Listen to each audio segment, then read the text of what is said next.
আসেন আজকে আমার বাড়ির লোক ঢুকি বানাচ্ছে কিভাবে দেখেন। প্রথমে চালের আটা, একটু লবণ, একটু চিনি, তারপরে দুধ দিল। দেখেন দুধ দেওয়ার পর দেখেন চালনে চালা হচ্ছে। এইবার রেডি হয়ে গেছে। এবার নারিকেল কোড়ানো হচ্ছে, গুড়কে ছোট ছোট করে কাটা হচ্ছে।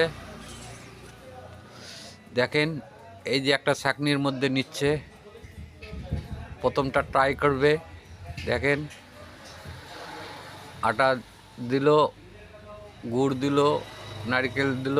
এইবার ওই প্রেশার কুকারের সিটি দেয় যেখানে, সেখানে বসাই দিল। তার উপরে কিছু কিশমিশ দিয়ে দিল। দেখেন এই দেখেন ঢুকি কমপ্লিট তৈরি হয়ে গেছে। এইভাবে আপনারাও করবেন, দেখে নেন। যদি পোস্টটা ভালো লাগে সাবস্ক্রাইব করে দিবেন।